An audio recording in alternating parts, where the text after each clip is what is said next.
আমার নাম মৌমিতা। এই ঘটনাটি ঘটেছিল আমার মায়ের সাথে।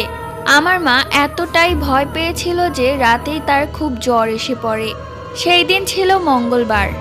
আমার অবশ্য একটা বদ অভ্যেস আছে, সেটা হচ্ছে রাতের বেলা খুব ক্ষুধা লাগে। রাত 1:30টার দিকে আমার ঘুম ভেঙে যায়। আমি ঘুম থেকে উঠে মাকে ডাক দিয়ে বললাম, মা আমার না খুব ক্ষুধা পেয়েছে, তুমি আমাকে কিছু একটা বানিয়ে দাও। মাকে বললাম গরম গরম পেঁয়াজু খেতে ইচ্ছে করছে। তখন মা আমার জন্য রান্নাঘরে পেঁয়াজু ভাজতে চলে গেলেন। যেহেতু প্রচুর গরম ছিল তাই মা রান্নাঘরের জানালাটা একটু খুলে রাখে, কয়েকটা পেঁয়াজু ভেজে প্লেটে রাখে। কিছুক্ষণ পর মা দেখে প্লেটে একটা পেঁয়াজুও নেই।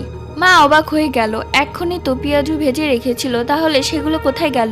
এরপর মা আরেকটা পেঁয়াজু প্লেটে রাখতেই দেখলো জানালার বাহির থেকে কালো কুচকুচে ভয়ানক একটি হাত জানালার ভেতরে ঢুকে সেই প্লেট থেকে পেঁয়াজু নিয়ে যাচ্ছে।